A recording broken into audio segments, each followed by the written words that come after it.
Good morning. Appreciate you being here today. A lot of material we'll be covering today.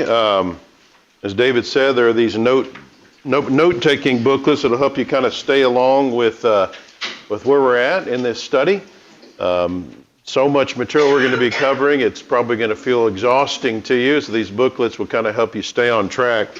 Also be aware that this book, Flooded, that I wrote has so much of the material that I'll be covering throughout the rest of this seminar in an abbreviated way, very layman level understanding of material is all that's needed. It's not highly technical. It has a lot of pictures and so forth, make it easier to kind of stay along with some of the things that I'll be talking about. A lot of things that I cover in the book I don't cover in the seminar, and there's some things in the seminar I talk about that are not in the book. In our previous two sessions, we began a journey of systematically constructing the biblical creation model using science, reason, scripture, the actual evidence. We don't have a blind faith. That is not a biblical idea. Christianity is first and foremost based on reality, truth, an actual history of the world where the things that we believe in can be substantiated with enormous amounts of evidence. But you have people like Michael Shermer who made this challenge to theists, for biblical creationists. He said, for creationists to disprove evolution, they need to unravel all these independent lines of evidence that he talks about in his book. Evidences, he says, are for evolution, which we deal with in our writings at Apologetics Press, as well as construct a rival theory that can explain those lines of evidence, better than the theory of evolution. And according to him, they have yet to do so. And so the first half of his challenge, again, we meet elsewhere. I have an entire seminar that just systematically reviews the evidences that are said to be in support of evolution and refutes that. But what we're trying to do in this seminar is meet the second half of his challenge here, and that is the idea that we need a rival theory, a rival perspective on the evidence that can make sense of all of it, explain all of it in light of a biblical creation perspective. And so notice that it's our responsibility not only to refute error, which is the first half of his challenge, but we also then have to teach the truth to fill in that void that we leave whenever we refute the error. Fill in that void before some other model steps in and tries to promote itself, and then we've got another model that we have to refute. So if we want to be able to convince people of the truth of the biblical creation model, then we need to be able to provide the evidence that supports our own position and be able to lay our position out in an effective way as well. God expects us to do that. First of all, it's interesting that we might not really tend to think about this when we're studying the Bible, but science is not an enemy of the Bible. God himself actually instituted the field of science. In fact, commanded us to engage in science. So way back in the Garden of Eden, after he created Adam and Eve, what did he tell them to do? He told them to fill the earth and subdue it, have dominion over the fish, the birds, every living thing that moves on the earth. So we're supposed to subdue and have dominion over the earth. That's essentially the goal of science. Romans 1:20, we find that we can learn about the existence of God and even learn some of his characteristics, his nature, by studying the things that are made. So studying creation, all right, that's engaging in science. This is what science does. The Bible's not anti-science. God is not anti-science.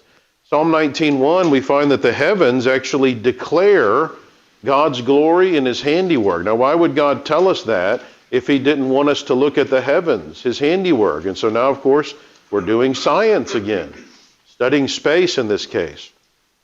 1 Thessalonians 5:21, test all things, hold fast what is good. That's basically an 8-word summary of the scientific method. All right, so the Bible's not anti-science. True science and the Bible are not at odds. God himself actually instituted the field of science. Think about Psalm 111:2, which would make a good thematic verse for our study this weekend. The works of the Lord are great, studied by all who have pleasure in them. Is this not an encouragement of science? The study of nature, the works of the Lord, and what they tell us about God. This is an important reason for why we should do science and study creation science. So God instituted science. The creation is his handiwork. It shows us his glory. He wants us to study these things. Studying the Bible from a scientific perspective actually makes science way more interesting, which is, I believe, was God's intention. The works of the Lord are studied by those who have pleasure in them. I think of Genesis 2:19, where God has Adam name the animals, and with that, he institutes the field of biology, classification of living creatures. Job 38:33, God highlights for Job the natural laws that govern the universe that he put into place. That's physics in action. Do you know the ordinances or the laws of the heavens, and can you set their dominion or rule over the earth? I think of Job's words in Job 12, speak to the earth and it'll teach you. Who among all these does not know that the hand of the Lord has done this, in whose hand is the life of every living thing and the breath of all mankind? So speak to the earth, it'll teach you. Job said that's geology. I think of God's words to Abraham, look now toward the heaven and count the stars if you're able to number them. All right, now we're doing cosmology and astronomy. You have a basic recipe for antibacterial soap that God gives the Israelites in Numbers 19. There's chemistry in action. The basic thrust of several laws of science are articulated in Scripture, including the first and second laws of thermodynamics, the law of causality, the law of biogenesis. I mentioned to you last night, remember that in the book of Job, whenever Job is feeling like he's been treated unfairly by all the things that have happened to him, he kind of has a bit of an attitude, and he actually starts, kind of popping off to God about this, like, how is this fair? I need an explanation here.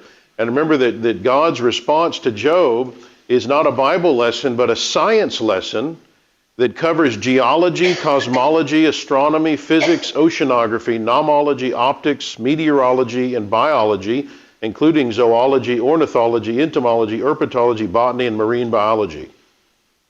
The Bible's loaded with science.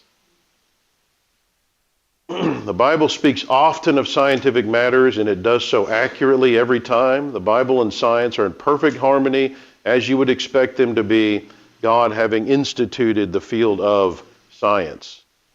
So let's talk about a scientific model for a moment. This is a term that I'll be using this a lot. And so what is a model in science? This is just a way to take the physical evidence around us that we gather by studying the universe and explain it in terms of a perspective, a bigger picture about what we think is going on in the universe. It's basically like a worldview from a scientific perspective. So if your model is correct, then it's going to be able to explain all the physical evidence today, and even is going to be able to make scientific predictions about what will likely happen in the future if our model is correct. It's going to be able to explain the evidence correctly. So a model may have several theories that are strung together to try to explain all the evidence within that bigger perspective. So the naturalist, the atheist, they have a model, okay? And their model is to view everything without any supernatural. And so they have a bunch of theories that they use to try to explain everything in light of that bigger model of atheism, there being no supernatural involvement. And so they have Darwinian evolution and the Big Bang theory. These are theories that are within the naturalistic model. Now, the biblical creation model tries to explain everything from a different perspective, right? It starts with the Bible. It starts with the realization that there is a God that has been involved in the universe and done things. And so we have to explain everything in light of that more biblical scope, all of the evidence that we gather. Again, we have different theories within the biblical creation model that we have to use to try to explain what we see, because the Bible doesn't come out and give us all of the information that is necessary to explain everything, especially scientifically. But there's already a fundamental difference between the naturalistic model and the biblical creation model. And that is the material we covered last night. Okay, the naturalistic model starts with no evidence for the bulk of its foundational beliefs. It has a blind faith And the idea that matter and energy could just pop into existence or exist forever, that life could come from non-life, that scientific laws could just write themselves into existence and start governing the whole universe, that genetic information could just create itself within the genome, that the effect of the universe could come about without a cause in defiance of the law of causality. So notice there's several things they just have to believe in blindly, that there's no evidence to support it. Whereas we start with certain assumptions that are based on powerful evidence, the existence of God, the fact that the God is specifically the God of the Bible and the Bible's inspired, right? So we talked about that last night. So we already start with this foundation of truth. Now it's just a matter of trying to figure out, okay, what are we to make of what the Bible says happened? So the biblical creation model already has a solid foundation. We're now just trying to get the details, whatever we can get from the evidence that God has left for us. We're just going to try to fill in the gaps. So in our first two sessions, we established the first three planks in our systematic construction of the creation model. And now in our next, our sessions today, 3 sessions today, we're going to look at the next 2 planks in this structure. So what does the biblical creation model claim with regard to the origin and history of the universe? Events that would be very relevant to us making sense of everything out here. And then are we able to then take that and do science with it, make actual predictions and so forth in science, therefore making it a valid model.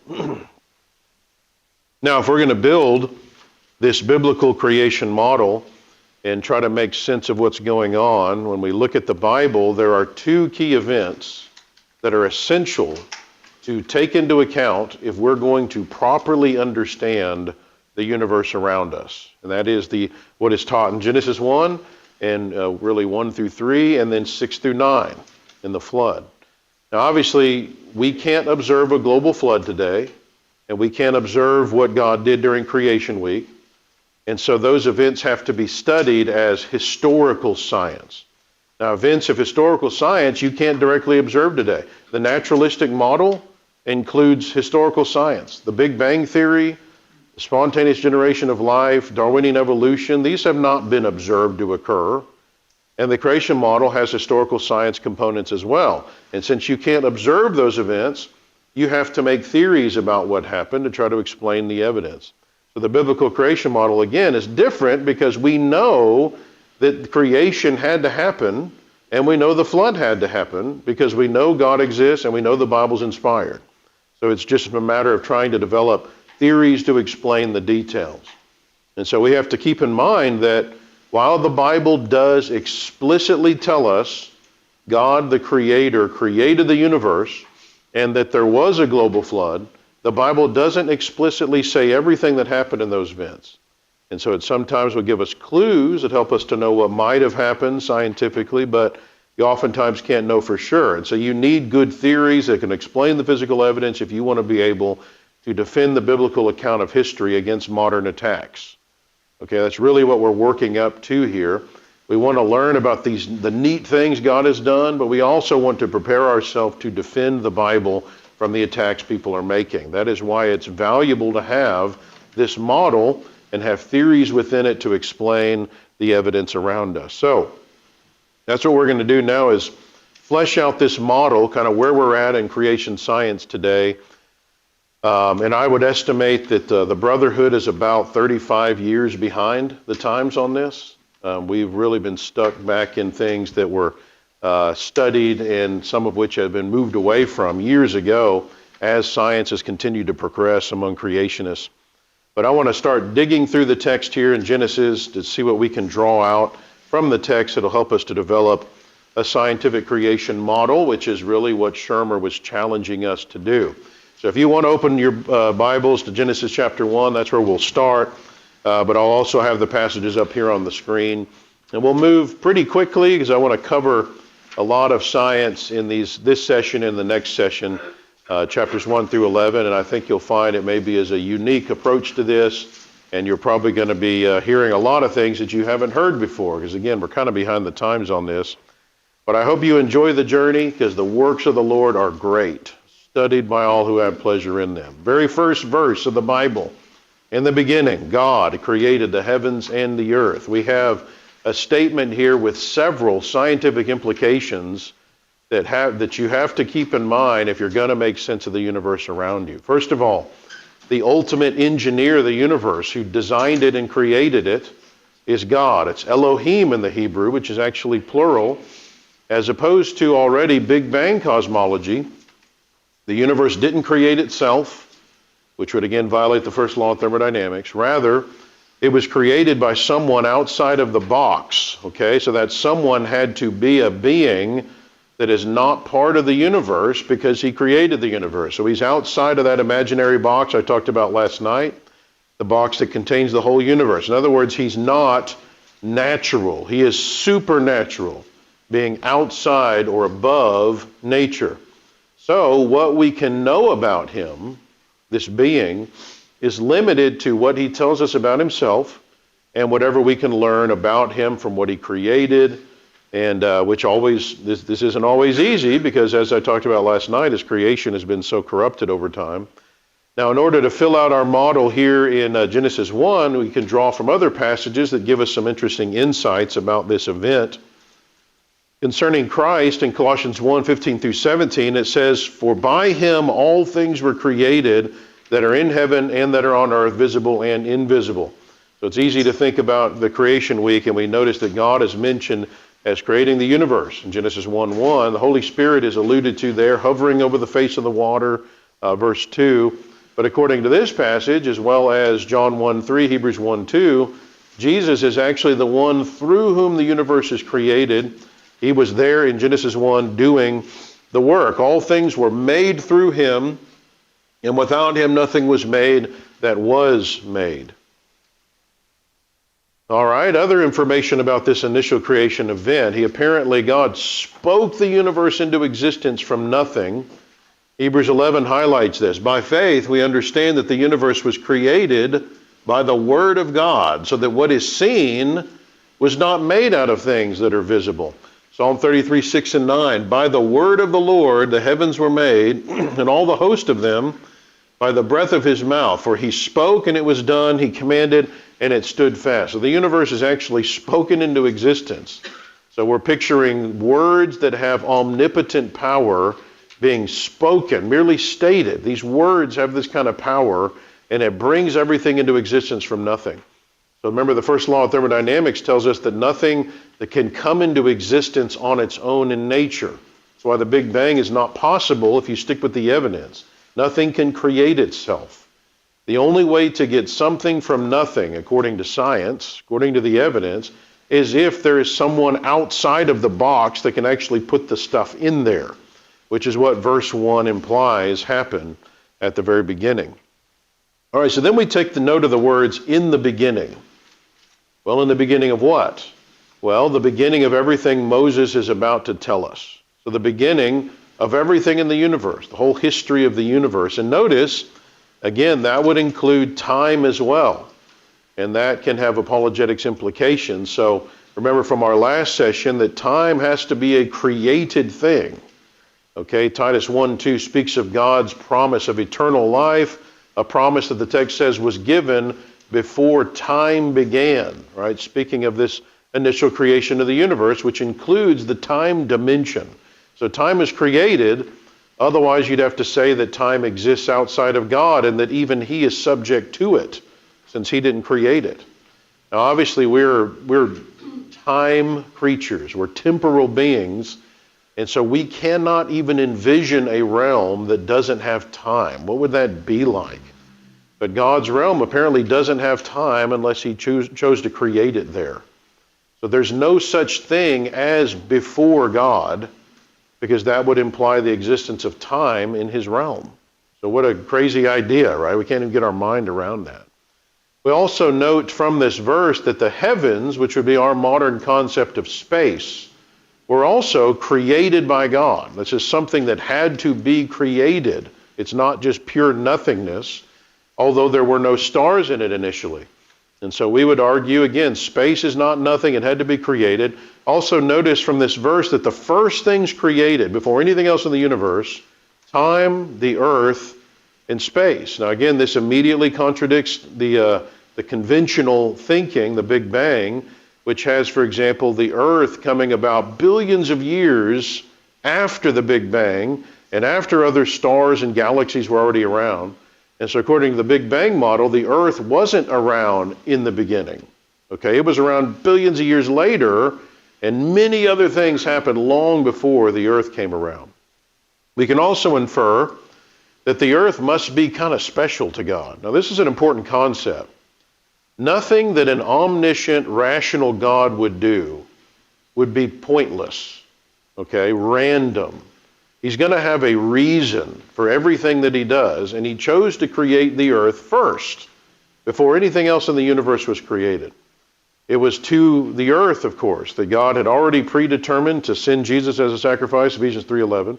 So this is surely significant, and scientifically this would cause us to surmise that maybe the earth it could be in a special place in the universe. Now again, that would immediately contradict conventional cosmology among the Big Bang cosmologists who firmly believe in this fundamental, what's called the Copernican principle. And this is the idea that the earth is not special. It's not in a special favored place. This is just an accident, and it's average, right? Because this all just happened naturally from their perspective. So we would be fundamentally different from secular models in how we would approach where the earth would even be in the universe. Notice also that from the moment when the heavens and the earth were created, three-dimensional space is created as well. So your length, width, height, in addition to the time dimension. Now again, this is hard to envision a realm where there are no such things as dimensions. But the spirit realm apparently has no such thing as length, width, and height unless God chose to create it there. So any of the times in the Bible where you have that sort of thing being mentioned, it's couched in this very figurative language. It's not actual giving you literal, the earth is, or the heaven is actually a cube, that kind of a thing. This is all symbolic that has underlying meaning to it. It's not talking about actual physical dimensions, because dimensions are physical. This is a spiritual realm we're talking about. So there is no over here and over there and big and small in the spirit realm. Again, how can we envision that? How can we conceive of that idea? It's very foreign to us because of how we were created. It's also possible that other dimensions were created at this point, which are as yet unknown. Also on the first day of the week there, we read, the earth was without form and void, and darkness was on the face of the deep, and the Spirit of God was hovering over the face of the water. So the earth was initially covered with, possibly composed of, water. Now again, this contradicts conventional Big Bang thinking, which suggests the earth was initially molten, not being covered with or made of water. Also on day one, of course, God created light. This is the thing that we emphasize to our kids in our songs and so forth. But notice this is not nearly all of what's created on this first day. Now we naturally ask, how could there have been light before the sun's even around? It's not created till day 4. Well, we know that light comes in many different forms, some of which you can't even see with the naked eye. You have your ultraviolet light and X-rays and infrared light and radio waves and so forth. So if the earth is already if it already has a core and a mantle, there's going to be light below the surface of the earth. But either way, the physical entity light is created, which would have included the light spectrum. More specifically from the text, though, concerning this light, it has to be directional. Okay? And some say, well, this light has to do with the initial Big Bang. Some people have argued that. Well, that can't be sustained in light of the text, no pun intended. Verses 4 and 5 indicate God divides this light and then defines for us day and night based on this division. He then uses the words evening and morning in conjunction with the day and night that he defined. Now, none of that makes sense if you try to make this couple with the Big Bang. It doesn't fit. So whatever this light was, it's used as a means to mark days by. And so apparently the Earth's rotation had begun, in order to be able to use the terms day, night, evening, and morning for the earth. So again, this is implying a directional light with possibly the Earth's rotation beginning. So what was this light? What would this have been? Was it a temporary supernatural light that maybe ended when the sun was created by day 4? We don't know. And if that is what he did, then notice no one ever saw it, because humans weren't even around until day 6. But again, I find it interesting that it's important enough to God to mention this. It's important to God to have light around, already helping to mark days and nights from the very beginning, before he had even taken the time to create the sun yet. And remember, God wouldn't do something like that without reason. It's though he was anticipating some of the ideas people have come up with today to try to make evolution and the Big Bang somehow fit with the Bible. It's as though he was anticipating that and took it off the table right off the bat. We also gather from the text that the creation days are literal, approximately 24-hour days, what we would consider to be a normal day. Now I say approximately because it's possible that the Earth's rotation today isn't exactly to the minute what it was when it was originally created. So the Earth's rotation may have slowed, for example, slightly. Whenever you have impacts from large meteorites, for example, that can slightly adjust the Earth's rotation. It's sometimes easy to forget that Moses is writing to a specific group of people at his time that had a specific understanding of the terms that he was using. Got to keep that in mind. So it stands to reason that he was using the terms in the way that his audience would have understood those terms. Right? Remember, God is going to speak to us using the terms we understand so that we can understand him. And there is no doubt that his Jewish audience would have understood these days of creation to be normal days, a rotation of the earth, we would say, not eons of time. Right? Their Sabbath rules were based on this understanding. And if they didn't observe those rules correctly, it meant their execution, which is what was commanded by God in one instance there in Judges 15.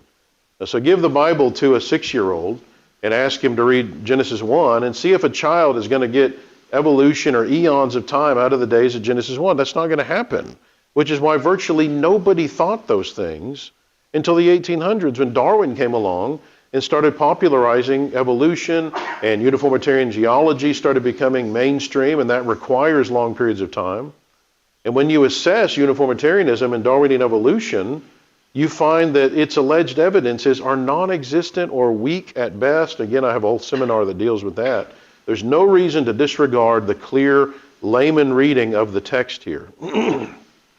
Now, ironically, as though to ensure his audience understood that he's talking about normal, literal days, he used the terms evening and morning repeatedly throughout Genesis 1 in conjunction with the word for day that he used. The Hebrew term for day there is yom. And those words occur 348 times in the Old Testament. And every time they're used, evening and morning, with yom, in the kind of literature we're seeing in Genesis 1, they always refer to evenings and mornings of literal, normal days. He also modified the word day with numbers throughout this chapter, right? An evening and morning were the first day, the second day. In the over 200 such occurrences in the Old Testament, the meaning of yom is always a literal, normal day. Now, his audience would have understood that he meant a long period of time if he used the Hebrew word dor, for example, instead, which means a long period, a generation. He doesn't do that. He's very specific, and he used practically every means possible to make sure his audience understood these are normal days. And again, keep in mind, he even uses the term evening and morning, even though there's no sun yet. It's as though he wants to make sure that just because there's not a sun around, that humans don't get the impression that these aren't normal days. Which ironically, some in the gap theory crowd and the day-age theory crowd have missed this, thinking that maybe the first few days aren't literal days until the sun shows up. There's lots of different varieties.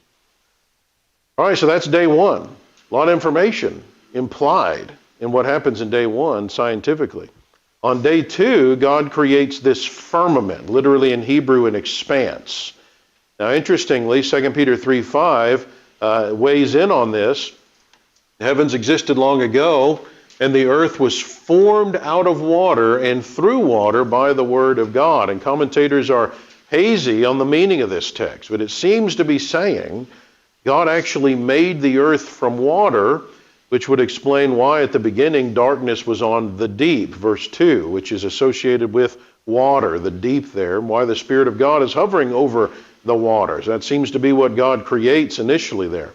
But either way, God then creates this firmament to separate the waters, this expanse, and we generally understand that to mean the atmosphere, although there are some other possible interpretations that some creation cosmologists have weighed in on. And for the sake of time, I'm not going to get into that. It gets kind of technical, but I do have an article where I discuss some ideas about what this could be referring to. Now, what about day 2 and the vapor canopy theory? I grew up hearing this theory. I thought it made a lot of sense. This was popularized by Henry Morris. It was actually somebody else that developed the theory before him. And this is a theory that originated where it was thought that the waters above the firmament that it's talking about here were like a bubble around the earth, and that had a lot of water in it that then came down in the flood. And theoretically, it would create a greenhouse effect that would make for a warmer, healthier environment with more plants, more of a lush environment, maybe larger life with extended lifespans that would help to explain why humans are living so long. It would explain the warm, uniform climate that the fossils indicate existed in the pre-flood world. It would help shield the earth from cosmic rays. That would allow for also no rain between creation and the flood, which they argued could have been being alluded to there in chapter 2, verses 5 and 6. And so the canopy would potentially hold a lot of water that then came down in the flood and help explain where that water came from. Well, the theory has fallen on hard times because young earth creationists, including the ones that developed the theory, whenever they started studying this, couldn't figure out a way where the greenhouse effect from any substantial amount of water in this canopy wouldn't have been so high that it would have inhibited life on the earth. It would obliterate life. And they couldn't figure out a physical way that it could sustain a lot of water and stay up there. In fact, we have now evidence, what appears to be evidence of rain droplets in pre-flood rock layers that has been fossilized. That appears to be, again, fossilized rain droplets. We also know that rivers existed in the pre-flood world, alluded to in Genesis 2, for example, verses 10 through 14. And these rivers are generally the product of the water cycle, which involves rain, unless you're talking about a stream or something like that could be from an aquifer. But the rivers mentioned in Genesis 2 are large enough to create a branching of 4 different rivers coming off from this. So if there was a canopy of some sort, it probably is not what is being referred to in the separation of the waters here on day 2. This could just be the space between the liquid water on the earth and the atmosphere above, which is what it has really been understood to be for centuries until the last few decades. But again, there is another possibility that I'm not going to get into right now. It'll take too much time. Day number 3, God said, let the waters under the heavens be gathered together into one place and let the dry land appear, and it was so. Now, it's easy to jump over this verse and not think through the potential geological implications of what he's saying here. And so by this point, the earth's crust is created under the waters covering the earth. And it sounds like if the waters are being gathered into one place, not separated by land, what would that imply about the land? Maybe the land's gathered too, which would lend support to the idea of the supercontinent Pangaea, which we'll talk about in our next session, or rather than Pangaea, Rodinia, which is the supercontinent thought to exist before Pangaea. May not have even been something you've heard about. So now, how does he do this? How does he gather the water into one place? Does he scoop up the land from the ocean to kind of make the continents? And if he does that, there's going to be mudslides in the beginning of the fossilization of some of the plants that were created on day 3. And then mudslides could be affecting marine creatures on day 5. Some argue that, no, that couldn't be the case because there was absolutely no death until Adam and Eve sinned, including no animal death. And they'll point to, for example, Romans 5, where it says that death entered the world due to sin. But if you check the context here, Romans 5 is clearly talking about the death of humans, not animals. It's not weighing in on that. Notice that death spread to all men because all sin. All right, animals don't sin. They're not being talked about here. They don't even have a soul. Unlike humans, they're not made in the image of God.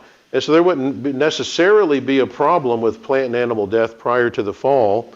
Since animals are not created in the image of God, then animal death isn't in the same category of significance as human death, which is why Jesus said concerning plant and animal life, are you, humans, not of more value than they?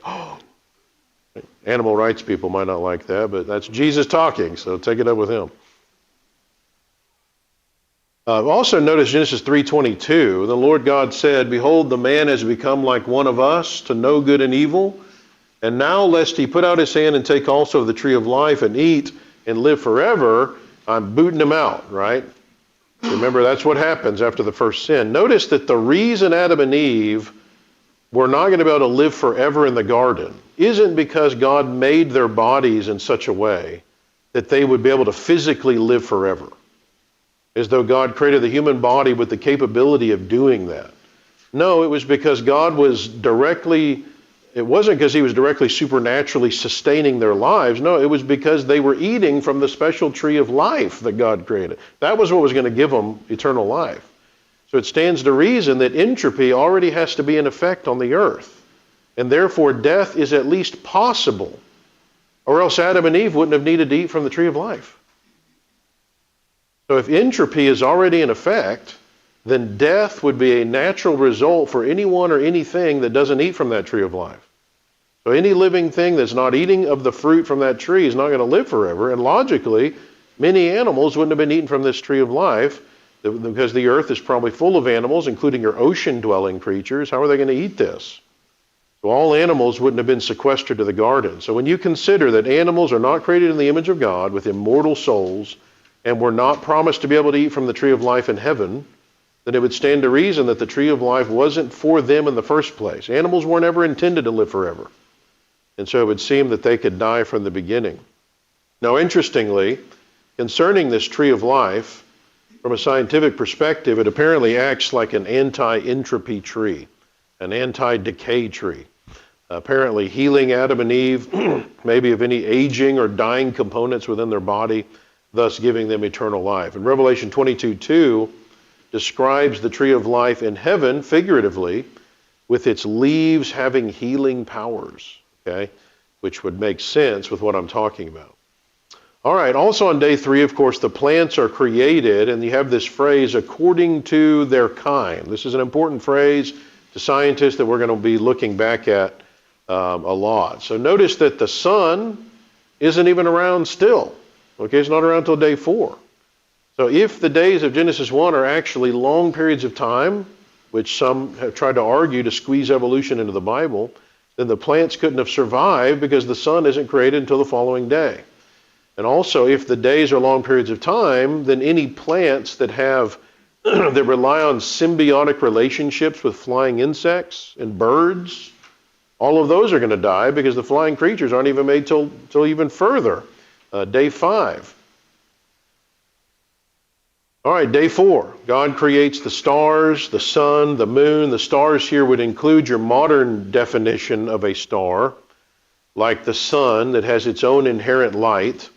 But it also, in the Hebrew understanding of this term, would include planets, comets, and so forth. This is any kind of celestial body that gives light. It's reflecting light, gives light on the earth, verse 14 of chapter 1. Some of the purposes of the stars are given. To give us light, to rule the day and night, to divide day and night, to give us a system of reckoning time. So it says for signs, seasons, days, and years. And so with these purposes given to us by God, then you would expect, for example, light from distant stars to already be in place by day 6 so that humans can use it for the purposes God already intended. And notice that would include light from stars that are billions of light years away from us. In other words, there are some stars that are so far away that it would take billions of years for their light to reach us. And when it finally does reach us, it's showing us things that happened to those stars billions of years ago, assuming that that light got here in a natural way, and that's what the problem is. We would say you can't make that assumption because all of this is couched in Genesis 1 where everything that's going on is miraculous. So somehow, however you explain that, light gets to Earth so that humans can use it on day 6 for the purposes God has in mind for them. I have an article, by the way, looking at some of the creationist theories as to how God might have done that to explain distant starlight.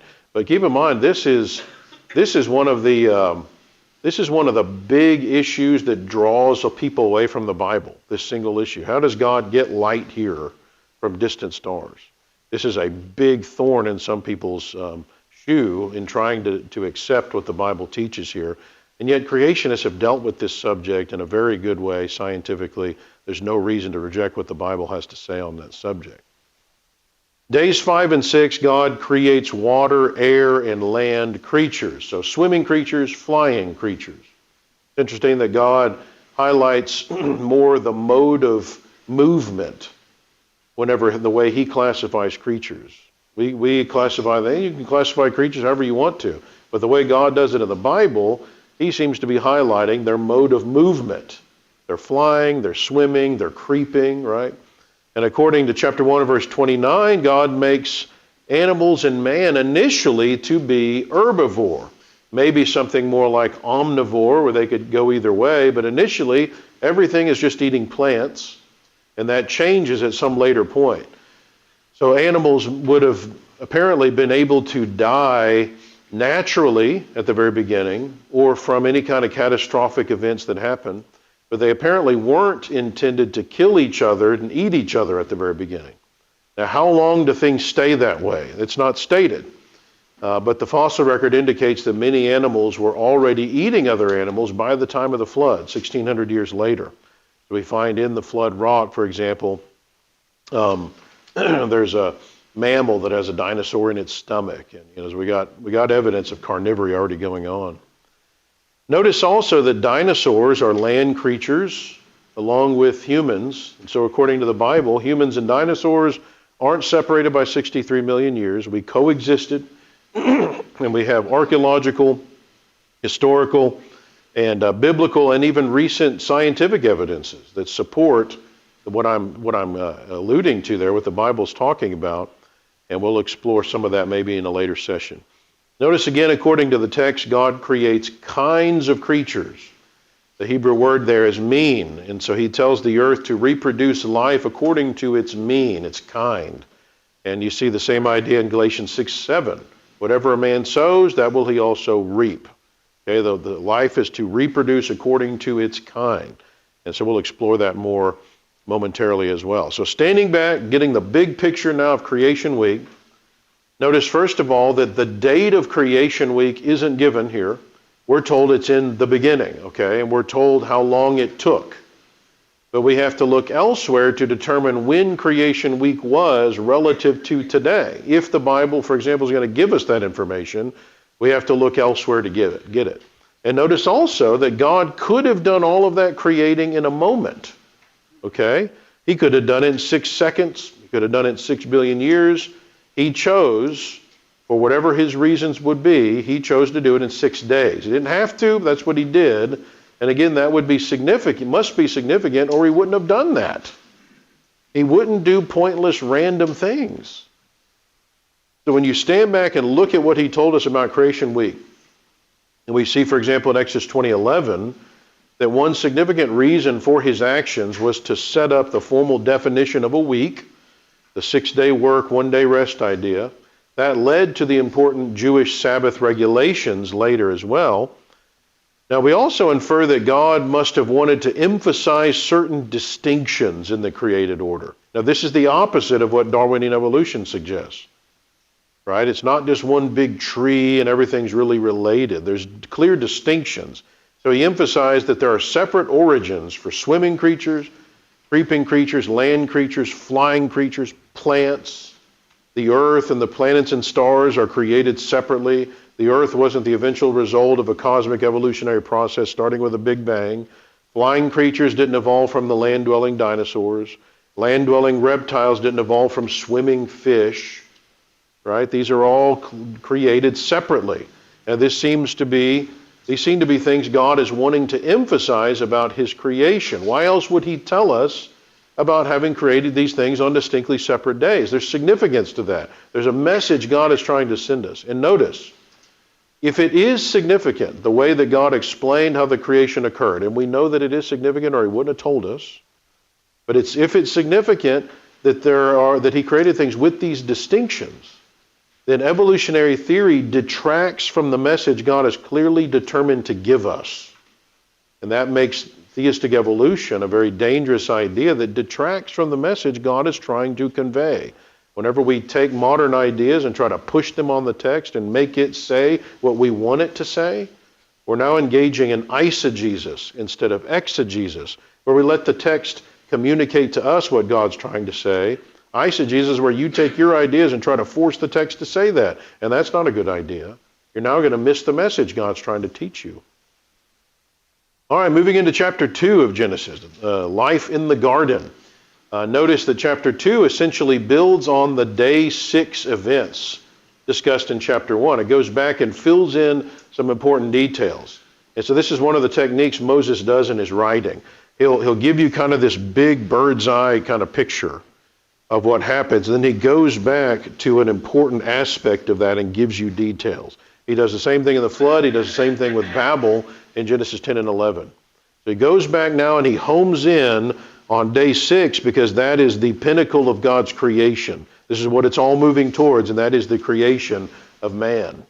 And notice that it hasn't even rained by this point. All right, God, and in fact, it says that God hadn't yet created man yet, which helps you to know when we're talking about. So this is just prior to day 6.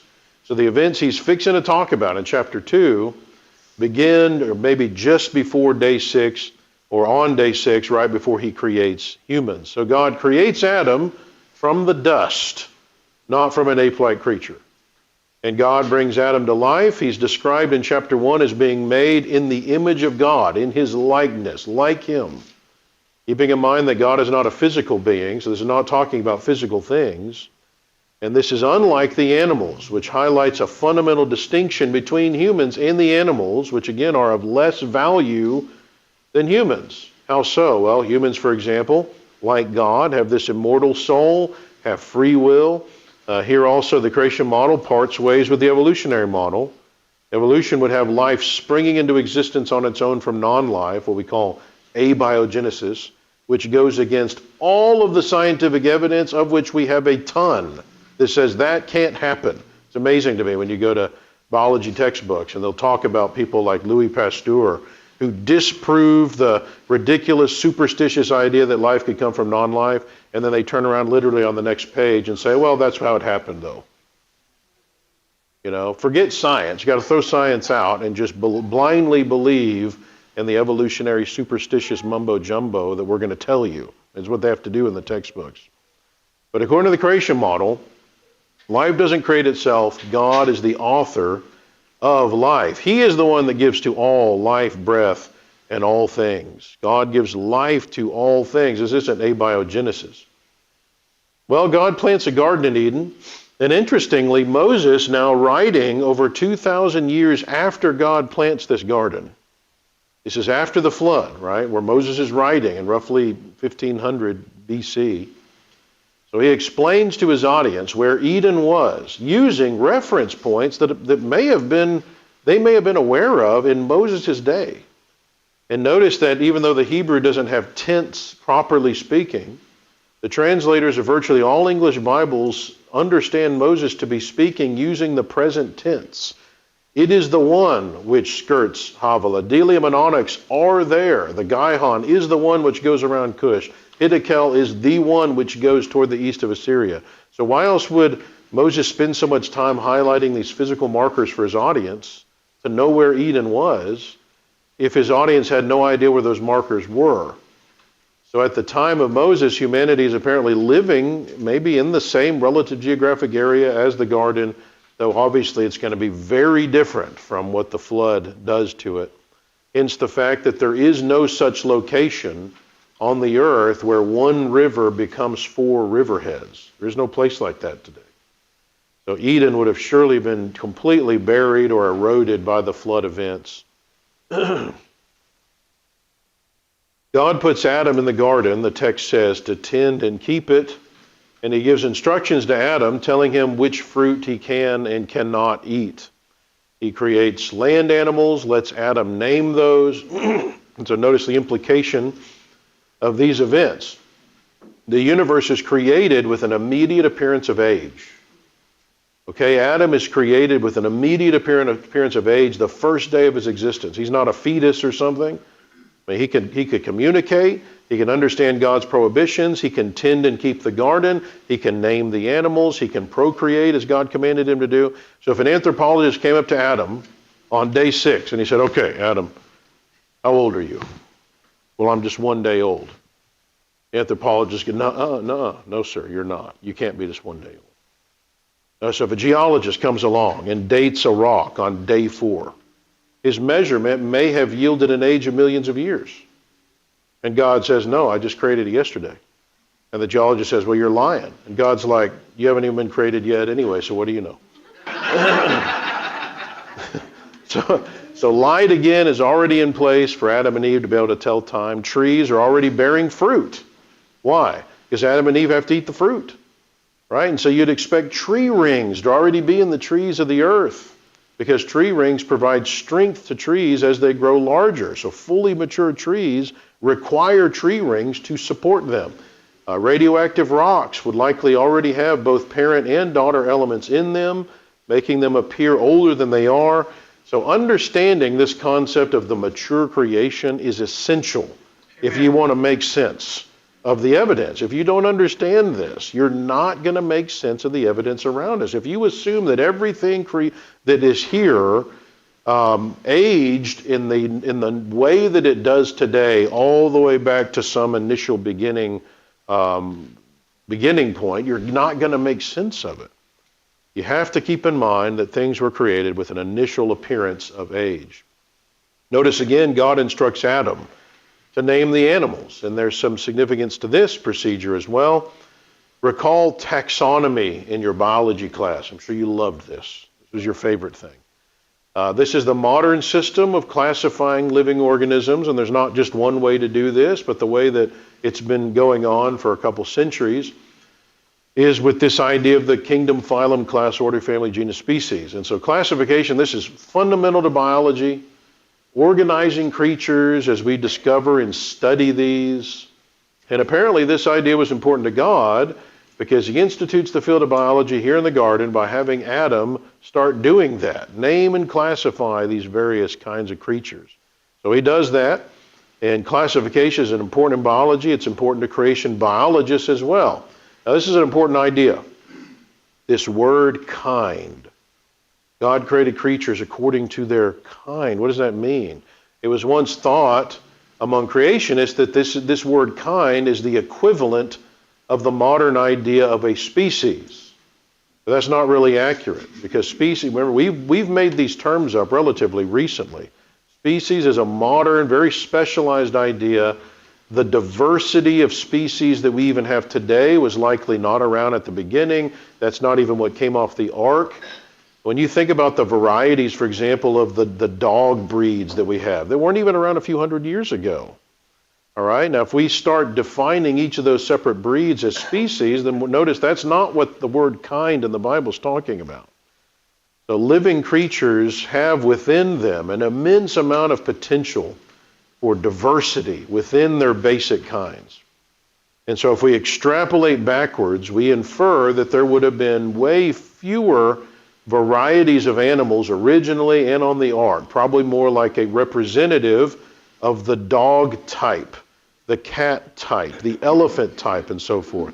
Creatures with the genetic capability built into them to bring about the diversity that we see today. So creationists understand the Hebrew word for kind, which again is mean, to be possibly more closely related to the modern classification in biology of family or genus. And there seems to be a barrier above that line that no creature can cross. You just simply can't get a dog from a cat, or a lion from an elephant, or a bird from a dinosaur, by the way. But you could get a house dog from a wolf-type animal. That helps you to know where the kind barrier is. Now, of course, for the last several decades, biology has been almost completely monopolized by evolutionary thinking. And so if a person goes and studies biology in school, and even if it's in one of our anti-evolution Christian schools, the person is still probably studying biology through the lenses of evolution, whether or not evolution is even being taught. Because it would be so hard to make a complete separation from where evolution's tentacles have spread in biology. It's hard to separate what hasn't been tainted from evolutionary thinking. So the evolutionary perspective is very fundamental, especially to biological classification today. So consider, for example, cladistics. This is a method of classification being used in biology today. So animals are arranged on what's called a cladogram, like this one on the screen, this kind of triangle type chart, based on the similarities that they share, these creatures, with other organisms. So take, for example, the turtle and the lancelet, trout, lamprey, salamander, and wolf, okay? And you want to figure out how to classify these guys today using modern thinking. And so you notice similarities between all the creatures. You notice that all of them, for example, have a vertebral column except the lancelet. Okay, so it falls out at the first level. It's not as similar to all the others in this specific characteristic, so it's kind of more distantly related. Okay, so it's considered less related. Now you notice all of the remaining animals have jaws. That's pretty significant, except the lamprey. So it falls out next. The rest have 4 legs, except the trout. The rest have an amniotic egg, except the salamander. And so you continue in this way, and you notice that as you move to the right on the cladogram, the organisms are becoming more and more similar, and that helps you to figure out if they belong in the same, for example, family, genus, and it helps you to see something else they say. Notice that a fundamental assumption of this entire method, it assumes continuity. Continuity, what does that mean? Well, this chart and what scientists infer from it assumes that everything on this chart isn't just similar to each other, it's related, however distantly. And because after all, everything evolved from the same single-celled organism, the same ancestor. So by the very nature of the chart, it was the way it was designed. Every living thing can fit on this chart somewhere. It's just a matter of degree as to how different they are. The chart, by definition, assumes everything's related. We all descended from common ancestors, making us related. It's just a matter of degree. So everything must fit on here, even if it doesn't really belong, even if it's not really related, because it's a method that assumes the naturalistic evolutionary model by design. And so the cladogram method, which is common to biology today, isn't designed to detect discontinuities, distinctions between living creatures that would actually help us to identify the true kinds that God originally created and therefore their evolutionary history. Okay, so without those discontinuities, you can't determine the true biological history of life on Earth as God created it. And you can't fully understand proper biological classification. So notice this chart, which is your evolutionary tree of life, like what Darwin sketched. This exemplifies evolutionary thinking. And this thinking has permeated biological classification today. Everything is related. It's all in the same big family, starting with the initial life down here at the bottom. So notice that cladistics fits hand in glove with this idea. I mean, they were designed to go together. You just need to determine how similar two living beings are to determine how related they are, what their common ancestors might be. This chart exemplifies biblical creationist thinking. Notice that it's more of an orchard than a single tree. This is fundamentally different. And notice that discontinuity is significant in this perspective, rather than continuity.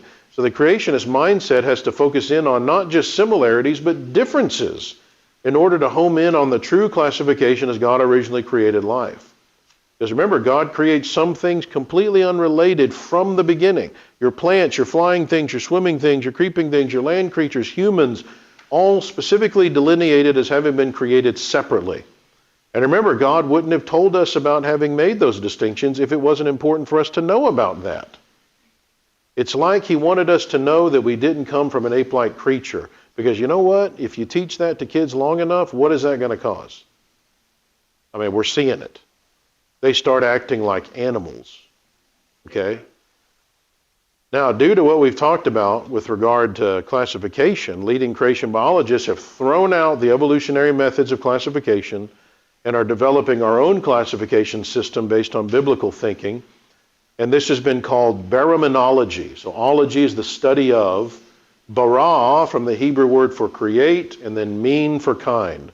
So the study of created kinds. This is a very busy area of modern creation science, and this is talked about a lot at the creation science conferences that I go to over the summers, where everybody's trying to sort this out, figure out what creatures belong in which kinds and so forth. And creationists have a great statistical method to help us home in on the created kinds that God made. So fascinating and exciting area of creation science today. Next, God creates Eve from Adam. Again, not from an ape. And by the way, you know, if it's difficult to explain how Adam could have evolved, how do you get Eve at the same time? I mean, Eve is totally different anatomically. And she's got to come about at the same time in the same relative area of the earth in order for them to reproduce, or they all die. I mean, this is a huge problem that I don't even hear them want to talk about much. Anyway, but God directly creates Eve, and then the infamous scene occurs involving Adam, Eve, and the serpent introducing sin into the world. According to Genesis 3:17 through 18, Adam's sin causes God to curse the earth in a way that caused difficulty for Adam in providing for his family. So eating, which was once easy, just reaching up and grabbing fruit from this tree, which presumably may have even been providing fruit year-round, which also seems to be alluded to in Revelation. Now it's going to require sweat. The ground's going to be cursed with thorns and thistles. And so this cursed ground concept has, again, potential scientific implications that are important in creation science and in apologetics as well. So very briefly, evolutionists quibble with creationists, and they argue, well, if God designed the universe, then why would there be cases of natural evil? Okay, so evil in the non-human world, where you've got insects, microbes, birds and fish and so forth that were designed to do terrible things. They're killing machines, things that we would think of as barbaric. Or in some microbial cases, that seems to be all that they were designed, it's all they do. And so modern creation biologists study many of these cases to try to figure out what's going on. In some cases, it comes down to genetic degeneration. So creatures' genetic information mutating over time, and it causes them to no longer function the way they were designed to. So remember that the earth is growing old like a garment. It's changing and degenerating. Hebrews chapter 1, verse 10 through 12. Some cases it comes down to displacement, where creatures are displaced from the ideal environment that they were designed for, which causes them to behave differently, either because their environment was totally destroyed, maybe in the flood, or because they migrated to a different place over time and were sequestered there for some reason. So in Genesis 9:2 says after the flood that animals would then fear humans. It might be alluding to the kind of change that occurred in animals due to the post-flood environment being drastically different from the pre-flood environment.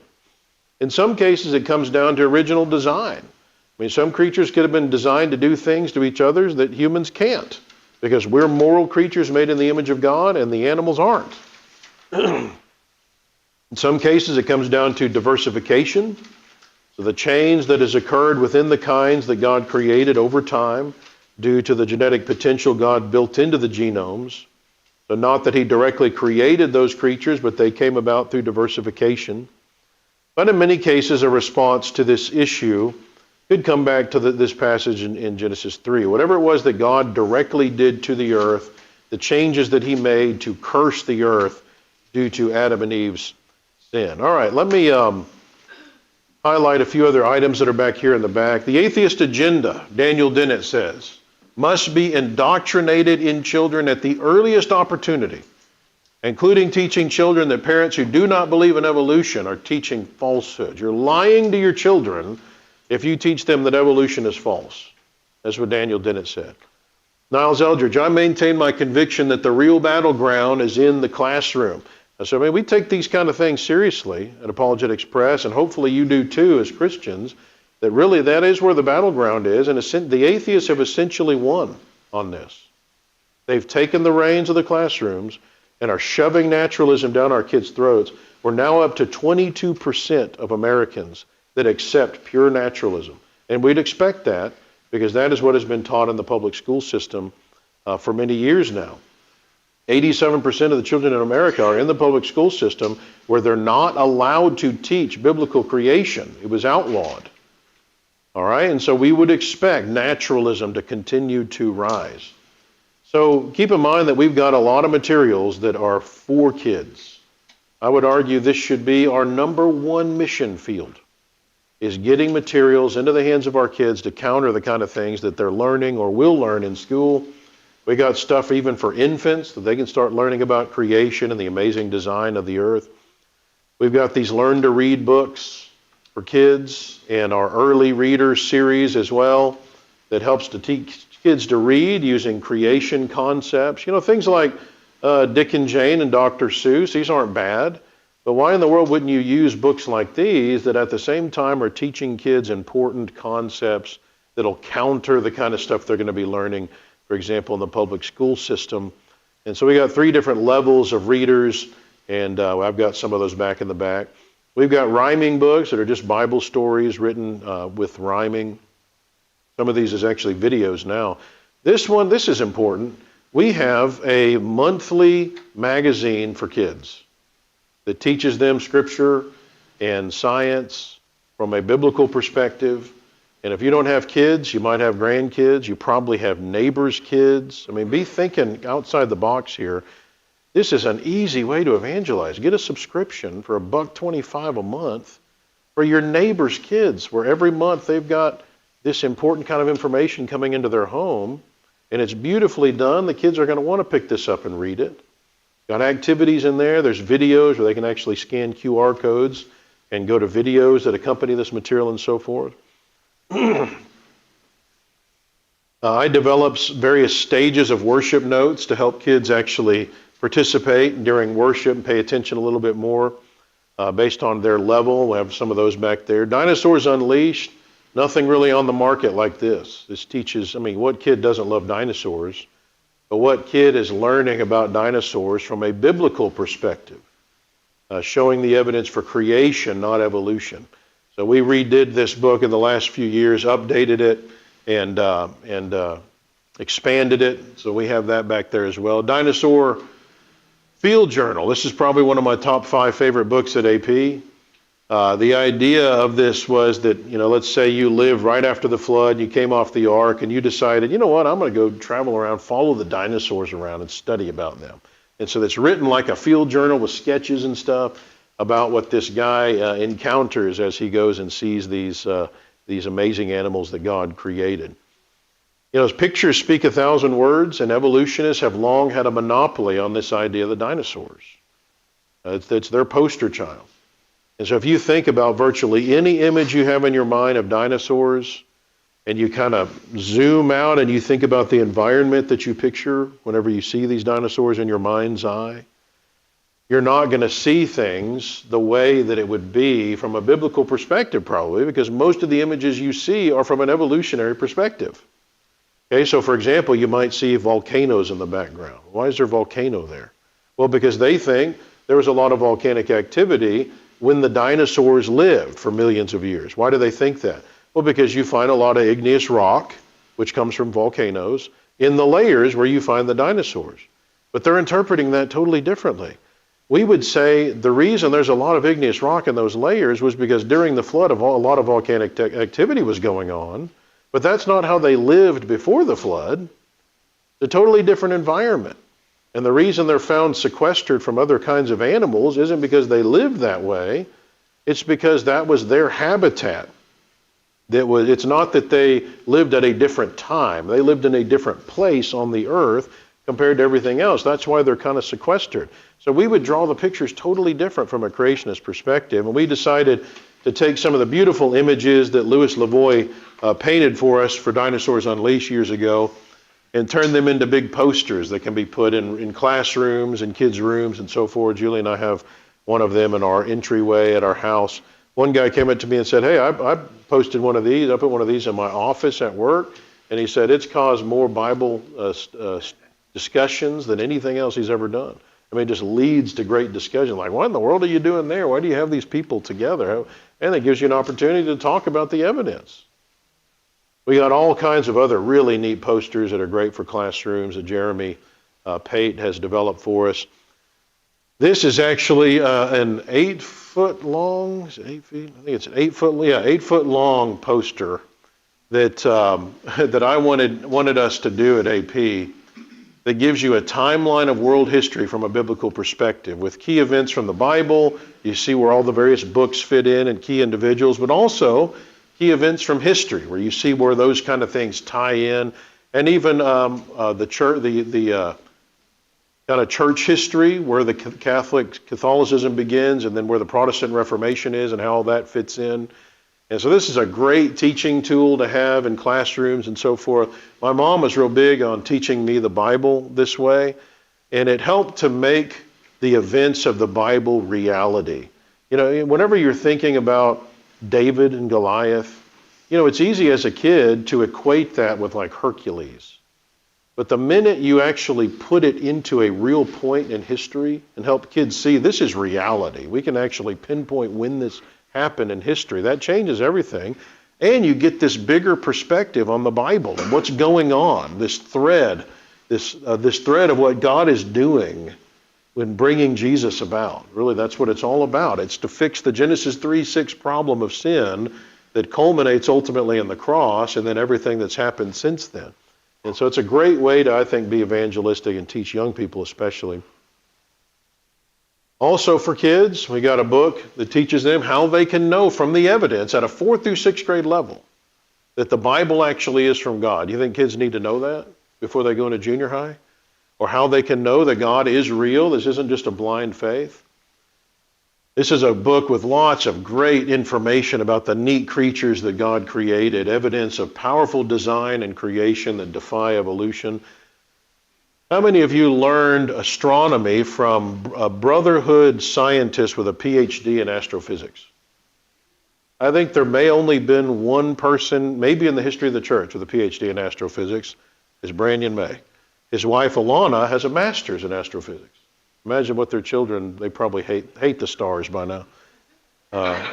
Anyway, they wrote a really great book, 4th through 6th grade level, that teaches kids about the amazing design in the universe. We have that book as well. This is a book that was developed for 5th through 9th graders to prepare them for the kinds of things they're going to be learning about in those years. Life science, earth science, and biology, telling them the kinds of evidences they're going to hear from evolution and the problems with those, and then also giving them powerful evidence that creation is true. My book, Flooded, that I've already told you about. Somebody contacted our office and said, hey, it would be really cool if you went out to Arizona with high schoolers and you taught them this book as a course that they could do for credit out there, kind of a short course, where you take them to the sites like Grand Canyon and Meteor Crater and Petrified Forest that I talk about in the book, and explain how all that fits within the biblical creation models. That could be the field trips, and I've got laboratories I've developed and everything. And so that's what I did. We've now done 2 of these. In fact, it was just a couple of weeks ago. I was in Flagstaff. We left there and came straight up here for this seminar where we did a second one of these. And it's just amazing. There's nothing like this to learn creation science this way as a kid. It's regular for me to hear from these kids like, oh, I didn't know science could be fun. I didn't know that. I hated science. Well, when you learn about science the way God intended it, it's awesome because you're learning about God and what he did. I mean, what's cooler than that? The problem is science is infiltrated with garbage, that makes us kind of not want to even go to science class. Well, not when you learn it the right way, and that's kind of the point here. Teaching kids in an in-depth way what God has done. And I also developed a website for this book where teachers and parents can actually, it gives you lots of information here to help you teach this material to kids. Videos and laboratories and charts and so forth are available here for free. All right, other books for teenagers. Out with Doubt is kind of our older survey of Christian evidences. Matter of Fact is the sequel to that. Always Be Ready is also probably one of my top 5 favorite books at AP, even though it's for teens. It basically looks at the main arguments that atheists are going to try to use against the God of the Bible and prepares teens logically for how to deal with those. Oh, the God of the Bible is a homophobe, and he's sexist, and he's racist, and he endorses slavery in the Old Testament. He's genocidal. I mean, he has the Israelites go in and mow down the Canaanites, including the kids. I mean, what kind of a heinous God is that? These are the kind of things being thrown at them. Are they ready to deal with this? Do they know what the arguments are? Can they deal with this? Because they're leaving the church. 4 out of 10 of them are leaving the church whenever they leave home. And really the stats say it's before that. They're continuing to go to church just because their parents bring them, but really they're already gone. Because they've heard this stuff and they don't know how to deal with it. And maybe they're too afraid to talk to their parents about it because they don't want to look like they're losing their faith. They don't want to upset their parents. So this kind of book is essential to make sure they know how to reason through what's really going on when the Bible talks about these things. We've got this series of books for teens that we're done now with, one on the existence of God, the inspiration of the Bible, the deity of Christ, and then what you do with that in defending your faith ultimately as an apologist. And so these are great books on these subjects and also have tons of videos, and each one of them short videos that go along with the material to make it easier for the kids. Also, I wrote a couple books, and I'm still intending to do some more of these, that are designed to help teenagers prepare themselves to be evangelistic with their friends at school, prepare them for the kind of discussions they're likely to have, help them to know the Bible passages that they need to know that will deal with various kind of questions that they tend to have. And so when I was doing youth ministry in Texas, this became important. The young people that I was teaching, I view them as really the front lines of the movement. If you think about most of our converts in the church, they're our young people. Okay, they're really the evangelists for the church in some ways. They're kind of the front lines, and they need to be ready to have discussions with other people, and they need to know the kind of discussions they're going to have. That was the point of those books.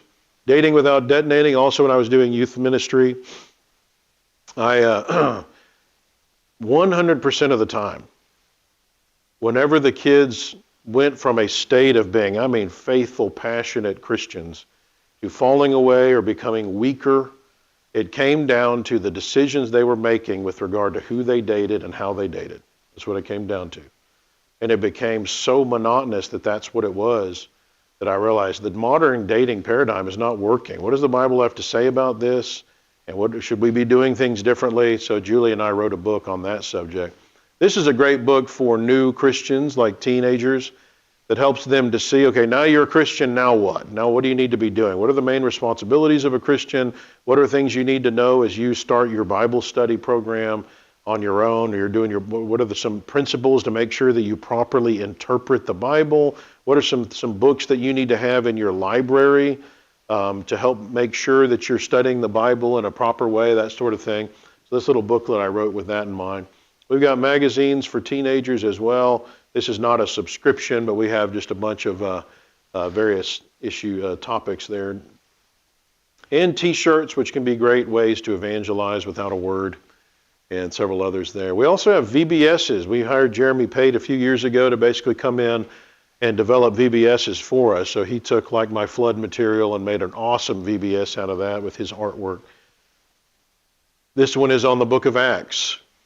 So the apologists of the book of Acts and learning about them. This is one we just released. It's pretty cool. So this deals with evolution, but just the way that he does this is so fun. I told him, it'd be really cool if you had a character that totally exemplified evolution, like at his feet, It looks like little single-celled organisms, and then as they go up his legs, they evolve into other things. And by the top, he's a primate, right? And so that is what this guy back here is. It's just really cool stuff for kids to be able to see and visualize as the evolutionists are dealt with by the Christian apologists. We also have a free Bible class curriculum. This isn't just apologetics. It includes apologetics, but this is just Bible class material, taking kids all the way through the Bible 2 times between age 2 and grade 4. So they will have gone through the Bible twice before they get to grades 5 and 6, where we recommend our Explorer series. This is another great tool that's free. This is a way to encourage kids to read the Bible, and they take quizzes to make sure that this is all online, that makes sure that they're understanding the things that they're reading, and it helps parents and teachers to be able to assess whether their kids are getting these concepts. So you can sign up as an actual teacher and have the students under you, where you can keep track of their progress and award them certificates, which come through the program as well. All right. Okay, so that ends our trek through Genesis 1 through 3. So in our next session, we will start plowing into the flood. David, how much time we need to give them here?